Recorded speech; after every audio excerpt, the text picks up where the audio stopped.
Kris Jenner, the leader of the Kardashian cult. Momager of the year, or an abusive, alcoholic cheater who tricked the world into thinking that she was a loving mother. My kids call me the momager. Today I'm deep diving this topic. We're pulling back the curtain of what Kris Jenner has put out there and has made us believe who she is. I am truly the biggest cheerleader for my family and my kids. And we're looking into what is behind the other side. Now, I have deep dived the Kardashians before over on my TikTok. They are without a doubt the most viral and my most viewed series that I have. I have gone into all of the sisters and I have done their partners from Kanye to Scott to Tristan. And why I have deep dived them so much is because there are so many psychological layers to them. There are so many lessons we can learn about ourselves. And that is because they make up a very toxic and dysfunctional family system, which is something that a lot of people can relate to, but they're doing it at this huge grand scale, and all while doing the different sisters like Khloe and Kylie. So much of these deep dives always came back to Kris Jenner, so I've touched on her in my TikTok, but I knew I wanted to save her until YouTube because this woman is complex. There are plenty of skeletons in her closet. This is not just a case of bad parenting, it is a case of psychological warfare. She didn't just raise a family, she built a brand. And every one of her kids became a product, became a pawn for her own fame, where love was performance-based and loyalty was transactional. This isn't just a story about a momager, this is a story about a narcissistic matriarch who turned her children into currency. So before we deep dive the children, and they are coming, so if you aren't already subscribed, make sure you subscribe because this is going to be a wild ride of a series. So grab a little snack, grab your diet soda, sit down. We're about to dive into Kris Jenner's childhood. We are going to look at her early relationship with Robert Kardashian.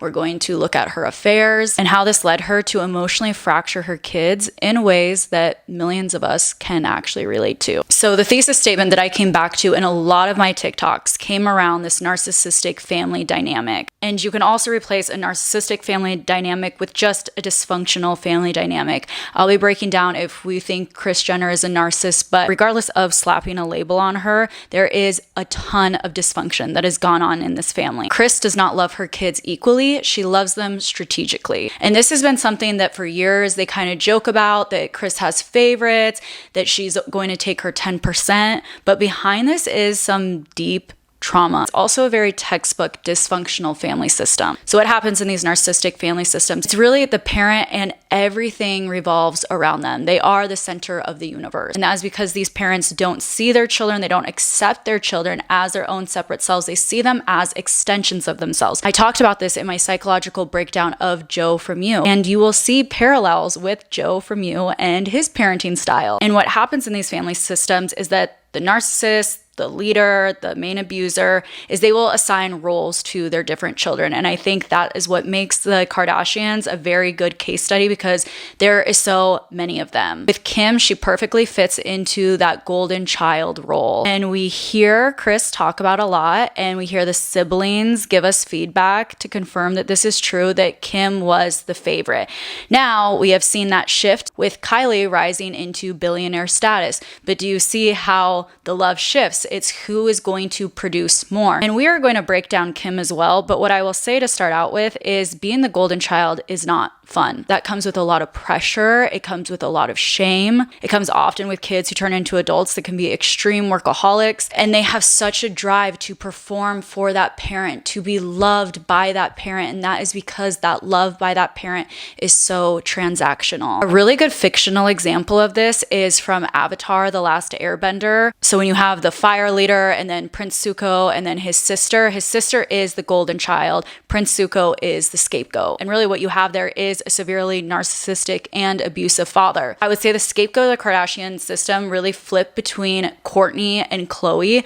I would say now it really has come down to Kourtney as she has broken away and has become more of the problem, which we see her becoming the problem after she starts getting therapy and starts realizing, hey, what you put me through is really messed up. Rob for sure is the forgotten child because who even remembers him? And I think it's an interesting parallel to them being on reality TV is because these roles are a performance. There's not a lot of love here. And that is because in a narcissistic home, love is earned, not given. You are only valuable if you make the parent look good. And the cost of you not playing your part is emotional exile. So let's take a look at Kris's background. And what I'm going to peel back, and essentially what you'll learn is how generational trauma occurs, how we get into these patterns, how we develop our blueprint for what love looks like, for how much abuse that we tolerate, for our core beliefs, what we believe about ourselves, and how this impacts all of our future making decisions.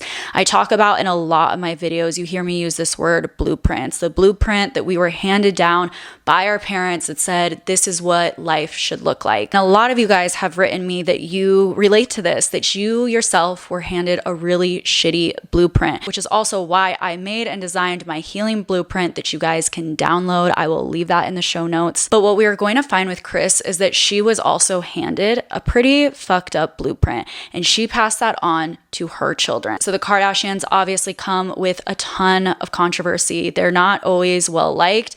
I still hear interviews, and every single time I'm like, that's kind of fucked up. Recently, Kim and Kourtney just did one where they're sitting together, and Kim and Kourtney were both sitting there saying like, yeah, I just remember when we were kids having no empathy, and Kourtney was like, I would say the meanest things to you, and I would say, get away from me with your cellulite legs, and call each other fat. Number one, I broke down that big fight that Kim and Kourtney got into where they literally bitch slapped each other on the Kardashians.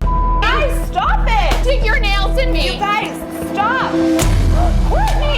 I broke that down on my TikTok, and I said, you will realize what was important in a narcissistic family system based on what the children end up weaponizing against each other. So we can look at people like Kim and Kourtney and be like, oh my gosh, these people are so almost evil. You are admitting that you don't have empathy. But what we're going to find in this deep dive is that a lot of this was their coping mechanisms. This was their survival.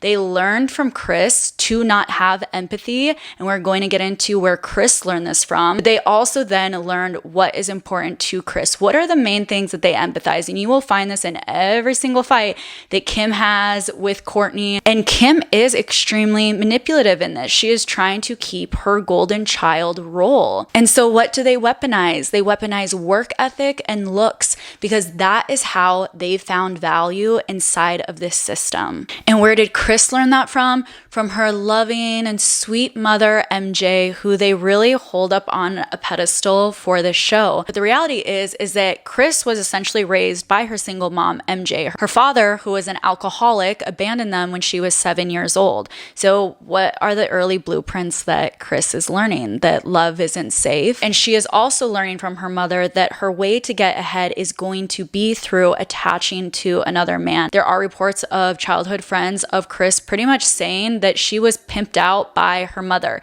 And if you say there's no way this can't be true, she started dating a pro golfer when she was 17 years old. So her and her mom are living there, barely scraping by, single mom, not a lot of money. They start hanging out in these higher class societies. People say MJ really instilled into Kris that you need to marry rich. And we don't really care at what age that you do that at, which is very interesting looking at how Kris was with her kids, how early she started sexualizing them, and how she also did not protect them from older men. Kylie and Tyga is a great example of that. So Kris finds herself a rich man in the golfing community. He was a pro golfer named Cesar Sandu, and this man was 10 years older than Kris. So she was 17 and he was 28. So she was not legal. Now, Kris's children have some crazy reaccounts of Kris, and we'll get into that. But what they say is that Kris lied about her age, that she was also told to lie about her age and pretty much say whatever she could to get in with these rich men. So regardless of the he said, she said, we know that they started dating and were engaged. And we also know that this starts Kris's long history of being a cheater. And Kris has a lot of reports of not just being a cheater, of being a messy cheater. And I want to point out how abusive this is growing up, because what you're going to see with Kris's behaviors again and again is that she has no care for anyone else but her and what feels good to her at the time. You will also find that whoever Kris is dating at the time has never stood in her way of finding love. So the story goes that Kris starts dating this golfer at 17 and they become engaged. And then she meets Robert Kardashian. Robert Kardashian pursues her, and then she gets caught cheating on Caesar with Robert Kardashian while Caesar was supposed to be out of town. And the reports allegedly go that Caesar walked in on them getting hot and heavy. And this is not the only time this will come up, because that is also how Robert Kardashian then catches Kris cheating on him with Mr. Waterman, who we are going to get into that as well. And it was crazy researching this. Like, there are all of these different names. As a quick aside, Robert Kardashian was best friends with OJ. So him, Kris, Nicole Brown Simpson, who OJ later was accused of murdering, but then he was let go free because his lawyer was none other than Robert Kardashian. They were all friends. And by the way, Kris does say that she fully believes that OJ murdered Nicole. So they were a group of friends, but also you have Kris, who is dating Robert. They break up, and then Robert dates Priscilla Presley, who is married to Elvis Presley.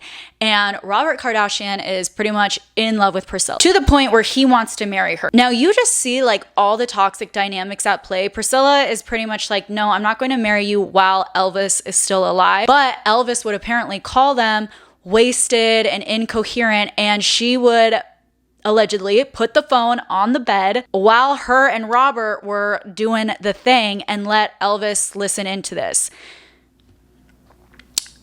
So once she denied Robert's proposal by saying, I'm not going to marry you while Elvis is alive, he then goes back to Kris. And apparently Kris really wanted to be back with him. She was not doing good at all in life. Like, she's scraping by on money. She's used to hopping from man to man. So she's like, yes, let's get back together. And that's when they get back together. They marry. She moves in. And this is where her empire building really starts to take off. And you're going to see in this marriage how Kris has a lot of early power plays, manipulation, but also ambitiousness and relentlessness that leads her to building an empire. I do want to highlight too that, like I said, these people are all very toxic. There are different reports that say Robert Kardashian was very financially abusive, that he really wanted this ideal of a Stepford wife. He tried to make Priscilla that. Priscilla didn't want to be that. So he found someone that he thought would be more easily controllable, which was Kris. But Kris didn't really want to do all that. She had a story of her own, which is where her affairs kick in. And she has also admitted in her memoir that she became this bored housewife and that she had to throw herself into something that made her feel stimulated, which in this case was another man's arms. So Kris began her longtime affair with Todd Waterman. He was a 23-year-old soccer player, so he was now 10 years younger than Kris. She was 33 at the time of the affair. And once again, Kris was not discreet with this affair. She was caught running around town, going on dates with him. Todd Waterman was basically her sugar baby, and she was using Robert's money to shower him with gifts. She would pay for everything. And there are reports of Robert finding them, of her cheating, of those two being once again in their bed. Kris reportedly spent thousands of dollars grooming Todd Waterman, and she even brought him to parties while then trying to maintain this facade of a sweet family woman. Let's look at this from a psychological perspective. Kris's audacity during these affairs is astonishing and abusive. So we get a lot of accounts from Robert Kardashian's diary, which was released by his last widow, so the woman he was married to after Kris Jenner, right before he died. And his diary says some horrific shit. Pretty much it is detailing Kris being an extremely absent mother, of the kids crying. There's an account where it says that Kris was beating the shit out of Kim when Kim was 9, saying that she was going to kill her. And he talks about the affair with Todd Waterman. In his accounts, he really just says like, Kris does not care. She is a terrible mother. So this is what one says. Todd drove up the back to the gate and parked. He went in the house and slept in my bed. Chloe and Robert Jr. were in the house closer to Christmas Day. She doesn't care. So she was also doing this while her kids were in the house. And that is trauma for these children. Not only are you bringing a betrayal of the family unit into the house, but she was also having her children lie for her. She was also being neglectful, absent, abusive. And also what you're seeing here is zero sexual boundaries. Kris is really interesting. The more I read about this, and there is zero account of this, but I would not be surprised if Kris was molested as a child, because she has zero sexual boundaries. The way that she just cheated openly. Her first account of being with Todd Waterman was apparently hooking up in a friend's closet. The way she brought them around her children, where her children could potentially hear her having sex.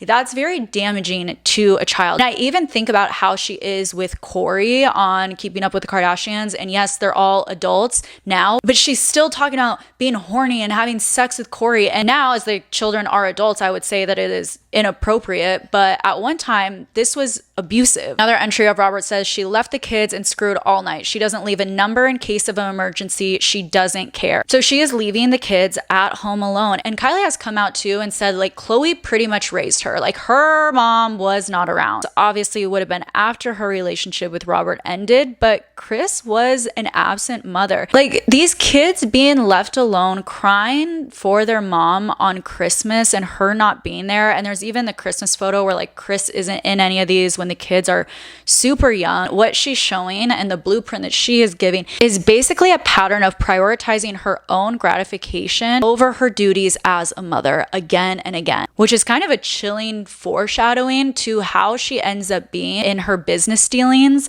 And that, once again, it is Kris's needs, Kris's own gratification over ever any of the needs of her children. I want to pull up to the diary entry of Kris beating Kim up. What Robert Kardashian alleges in his diary is that she was kicking and beating Kim and saying that she was going to kill her, while Kim, who was 9, was hysterical. Imagine for a second a mother attacking her own child in that way. That is severe trauma, to the point where I am actually surprised that the Kardashians are as well adjusted as they are, but that also comes from our understanding and take on what success is, which we live in a capitalistic society, which very much says the success of anyone is monetarily. But you know, the Kardashians, aside from Rob, aren't drug addicts. They haven't seemed to struggle with that. But what they do struggle with is their relationship. I think Kris's parenting and the dysfunction of that really bleeds out into the relationships that they have. Like a 27-day marriage, that's not normal. I'm married for 72 days. Really, that was normal. Like I said, the blueprints that we get when we're children really teaches us the level of abuse that we're willing to tolerate, which is interesting when we think of Kim being the golden child, because what Robert's diaries detail was that Kim took on some of the worst verbal and physical abuse from her mother. Piece of You're an awful person. I'm an awful person? Yeah, you're an awful person. You can take care of your own stupid talk. But don't worry, Kimmy, your breakdown is coming. So if you guys can imagine, from all of this chaos and dysfunction and Kris's cheating ways, the relationship with Robert Kardashian ends. I did find that it ends up, he hires a private investigator and he confronts her. There's an explosive confrontation. He also realizes at that time how far the kids were being coached into lying for Kris. Again, that's abusive. I did see in one account that apparently that is what led to Kris beating the shit out of Kim when she was 9, saying that she was going to kill her, was either Kim saw something she wasn't supposed to, or she said something she wasn't supposed to that could have outed her affair. And like I said, this is what makes the Kardashians really interesting to break down. I already told you guys we are going to get into Kim, but the Kardashian that I actually think is the most psychologically complex out of this is Khloe. She endured a lot in that childhood, and her relationships really show a dysfunctional, chaotic, broken blueprint for how she chooses men, her self-worth, her self-esteem. I understand that these are in some ways some of the most privileged people on this planet, right? Like, for all of us who have gone through child abuse, most of us are sitting here being like, well, if I had to go through child abuse, I would have rather been abused by Kris Jenner than my own mother, because at least then, you know, I'd be like a billionaire or something, or at least a millionaire at the very least. So I'm not discounting that they have an insane amount of privilege, but I'm also not going to discount that they went through some insane abuse and trauma. And there are so many layers of psychological complexity. Like we talked about even with Kris, she was abandoned at 7. She had a blueprint downloaded from her mother to find a rich man and to get ahead. And I do think it'll be really interesting interesting to see where the Kardashian children end up because of this. Most of us who have been abused, we will find behind that a parent who has also been abused, a grandparent who has also been abused. This is what happens with generational trauma. So her relationship ends with Robert. This is where Caitlyn Jenner comes in because Kris is not good or used to being single and alone. Robert Kardashian completely cuts off Kris financially. Kris is left in a scramble. What am I going to do? She finds an unsuspecting gentleman. Really, my theory is she found someone that she thought would be very easily to manipulate. When she got with Bruce Jenner, who we now know as Caitlyn Jenner, he was not doing good. He was not making money. He was definitely famous. He was a household name. There were also reports of him living at the Playboy mansion, but not as a bachelor. People described him that he was literally there as a Playboy bunny almost, that he would dress up, that people thought he was, kind of just being funny. But these reports of Bruce also transitioning and not identifying with his own gender, exploring that fluidity, that was there in the very early stages. And Bruce at the time, Caitlyn now, has given us insights of how lost that she has felt all of her life. This struggle with depression around her own identity. We have accounts of that. To me, what this says is that Caitlyn in some ways was a pretty easy prey for Kris. Essentially, Bruce at the time ends up being the first person that Kris is really a momager for, because what she does is she does revive his career in a way. She kind of takes him from like no one's talking to him anymore and puts him on the map. She starts getting those brand deals. She starts getting him on talk shows. She starts getting the money is rolling in. And Caitlyn has literally come out to say that she doesn't know where that money went, that like Kris was the one who was handling all the finances and that Kris ended up being financially controlling. And this is really where we start to see the beginning of Kris. Like the devil works hard, but Kris Jenner works harder. Her marriage with Bruce Jenner was a strategic alliance. And in some ways, maybe admirable. We can say a lot of shit about Kris Jenner. Her closet is not clean, but that woman is a hustler. That woman is resilient. And I have said this before, coming from someone who has been homeless, who has really come from nothing, like there are certain lessons you can only learn from rock bottom. And I will say like Kris Jenner is such a good case study and example for that. There are some things to admire in even some of the worst people. But what this also shows is Kris's insatiable desire for the spotlight. What we're starting to see is a pretty good layout and patterns of who Kris Jenner is, which I want to address real quick because some of you say there's no way you can psychoanalyze these people if you don't know them. And I saw recently someone say you need to put a disclaimer on here that you don't know these people. I just want to say real quick, I can guarantee you if you are someone who needs a disclaimer for videos that you watch, you are not my target audience. If you are someone that needs your coffee cup to read caution hot before you realize that that is hot, on my channel you're going to need a higher level of discernment or critical thinking. I'm not going to give a disclaimer for everything. Sometimes you have to figure some things out for yourself, but I want to address when you say that there's no possible way you could know anything about these people if you don't know them. I have my bachelor's degree in psychology, I have my master's degree in psychology. That's not the point of this. What I want to say is that is what you are given in school. In undergrad, it was even less. In grad school, though, it still was not a lot. It is less than a page where they give you details about a person. And it's up for us to decide to use critical thinking, to use pattern recognition, to see where these symptoms line up with a possible diagnosis. So I'm just talking about formal schooling. We get a lot less than the information that I have right now on Kris Jenner. But while we are understanding people and getting this little bit of data on them, some of the things that it would probably say is you would get woman, 33 years old, father abandoned her at 7, raised by a single mother, reports of alcoholism, reports of chronic cheating, reports of child abuse like twisting her eldest daughter's arm or threatening to kill her child. Like all of these things are not far out there data points to start putting together a story that something here is very fucking dysfunctional. Do you see where I'm going? And what we're seeing with Kris is that she will do whatever it takes. Her cheating scandal with Todd Waterman was more than the tabloid gossip around town. It's the cornerstone of this family's psychological narrative. When I break Khloe down, which I'm excited for, like I said, she is very psychologically complex, but we have to know all this stuff about Kris because that impacts Khloe's psychology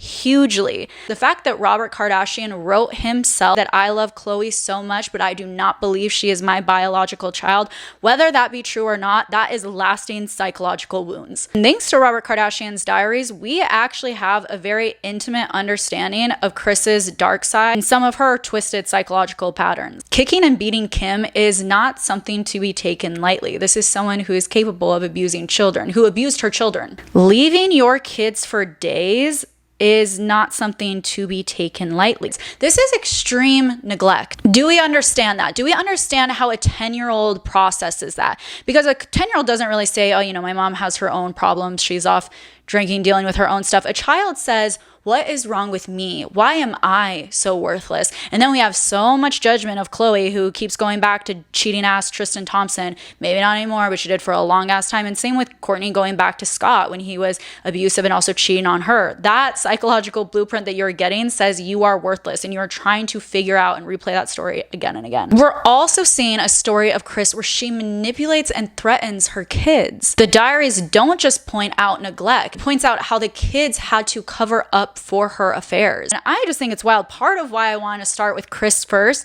was I was with my boyfriend. Something about the Kardashians came up and he's like, oh, wouldn't it be cool to have Kris Jenner as a mom? And I was like, no, like, do you not know the lore? Let me educate you on the lore. But I get it. If you really don't know that much and you're just seeing like some clips, she does pretty well in her interviews now of just making herself seem very sweet.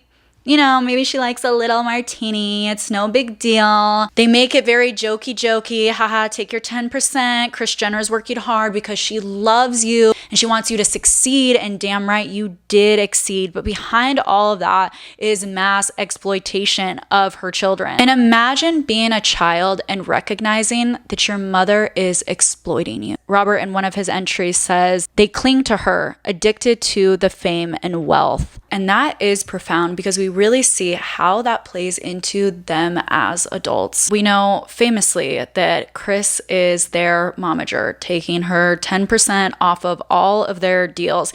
And even if they didn't have such a messed up family background, I would say this really blurs the lines of a mother. And so many narcissistic family dynamics, kids experience that feeling of their love being transactional. The narcissistic parent needs them to perform in a way that gives them love, needs them to look a certain way, act a certain way to receive love. The transactional part of this relationship is actually very literal because it comes down to money. She turned all of her kids into products. I don't think it's a coincidence how whichever child seems to be performing the best, aka making the most money, seems to be her favorite. We see this exact dynamic played out when it comes to Kim and Kylie.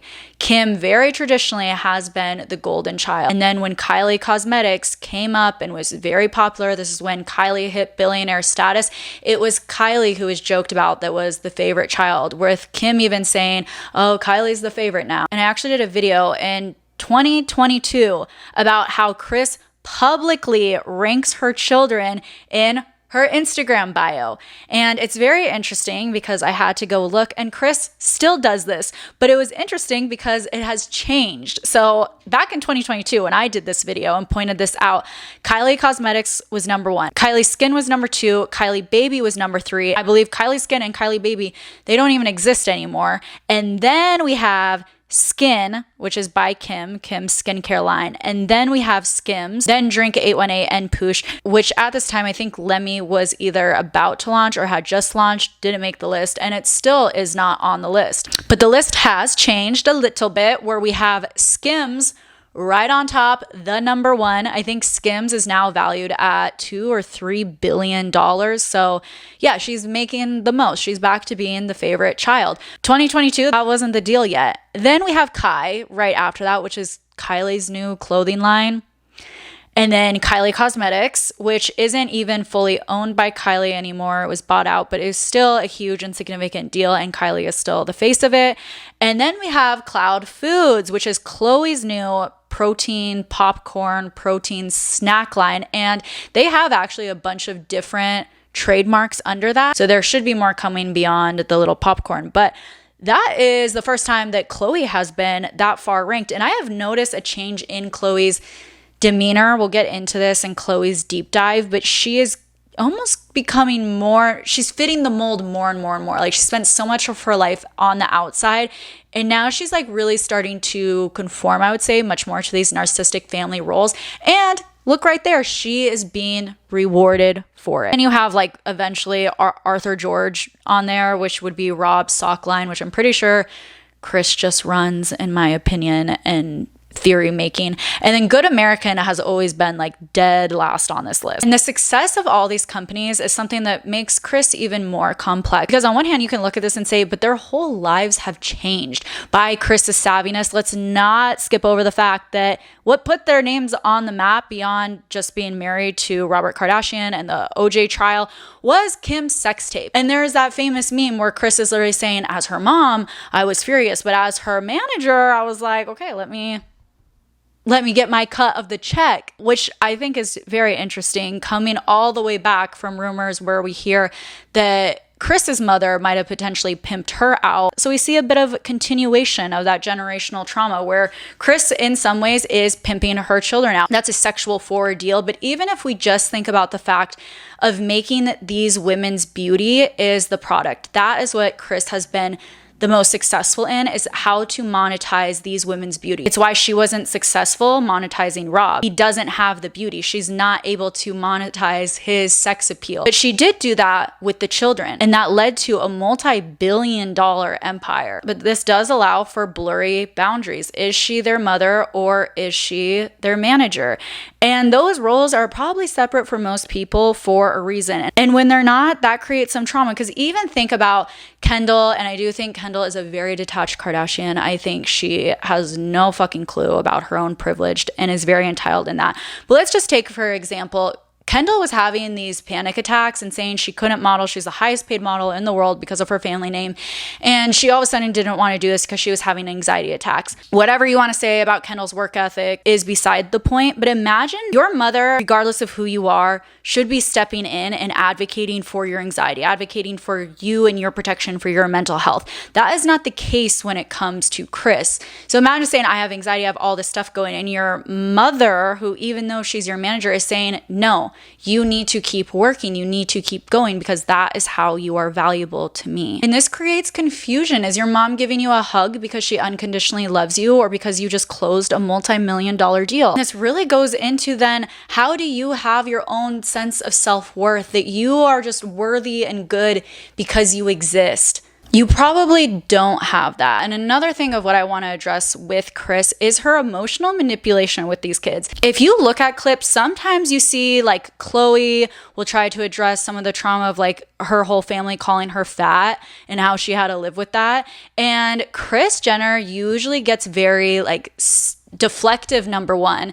She'll usually say like, oh, that's not how it happened, which if you have a narcissistic parent, that's like their favorite line to use. Or she will use the guilt trip. Kris is very manipulative. Go back and watch interviews, watch the seasons of the Kardashians and realize how she doesn't take accountability. She'll usually say something like, oh, after all I did for you guys, and start crying. She's either dismissive or awkward about emotional issues, or she just puts on the guilt trip. And I think it was Chloe who said that. She's like, we just don't talk about feelings in our family. Again, no matter what you want to believe about these girls, whether you love them, hate them, they learn this shit from their mother. They learn this from their childhood. And that emotional avoidance is a hallmark of narcissistic parents. Showing empathy or vulnerability does not come easy to them. And you usually see Kris mask this with humor or a martini. Kris also, she drinks a lot. It's worth remembering that she had an alcoholic father, and then also the person who her mother remarried was also an alcoholic. But through all of this, we can also say like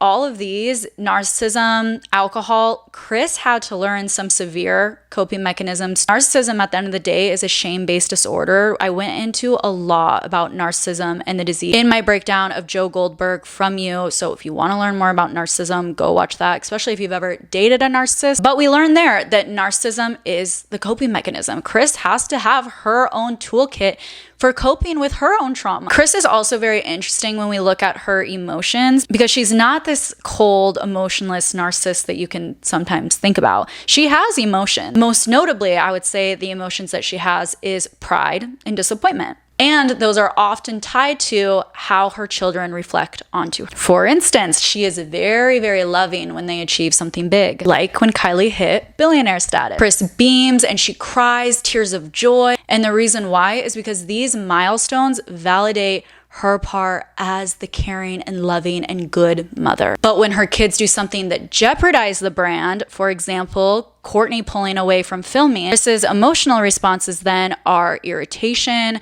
guilt-inducing, and passive aggressiveness. In one scene, and there's been multiple times, Kourtney pretty much says, like, I need to stop filming for my mental health. And Kris gets pretty cool. If you stop filming, then you're out of the deal. Essentially, prioritizing the show's feelings over Kourtney's feelings, which is not the only example we have of Kris doing that. This illustrates, as it does in so many narcissistic parent dynamics, that Kris's support and her love is conditional. She'll comfort and praise you if you do what is benefiting her and the family image. But if you're not, her empathy is going to be at a short supply. Kris is very skilled at both the subtle and not so subtle ways she psychologically maneuvers to keep her kids in line. She can be charming and flattering and indulgent, but we've also seen guilt-inducing and fear-inducing and triangulation. Triangulation is another classic narcissist strategy. And we see her do it, talking to one kid about how the other one doesn't work, which makes the other kid like their sister less, but also then says it. There's all these back and forth between the sisters. She really uses triangulation between Kim and Kourtney. She does it too with Kendall and Kylie. I think it's even telling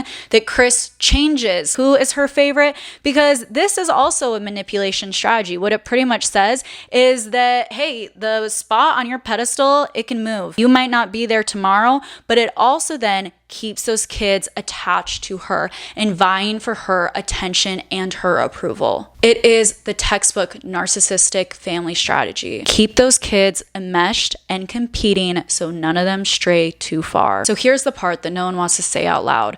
Kris Jenner is not a tough love icon. She is a case study in narcissistic parenting. She built an empire out of her kids' pain. She turned emotional neglect into glamour, and she weaponized their trauma into brand deals. And if all this sounds extreme, ask yourself why. Why do we defend women like Kris Jenner? Because they're powerful and polished? Why do we excuse women who wound their children as long as they turn out successful? Because if we had to admit what she really is, would we then have to admit what our own mothers were? So no. Kris Jenner didn't build a family, she built a stage. And she cast her children in roles that they never got to choose. The golden child, the scapegoat, the lost boy, and the star of them all, Kim Kardashian, the daughter who learned so early on that being loved meant being profitable. And when you are raised to be a product, you lose what it means to be a person. That's why in part 2, we will be deep diving Kim, the icon, the perfectionist, the face behind the brand. But behind the filtered face is a girl who was not raised, she was programmed. A woman who can sell you anything besides her real self. Because when your mother teaches you that your body is currency, your image is everything, and your feelings are a threat to the brand, you don't grow up, you perform. And trust me, the mask is starting to crack. Thank you guys so much for being here. If you are ready for part 2, make sure you like and subscribe, and I will see you in the next one.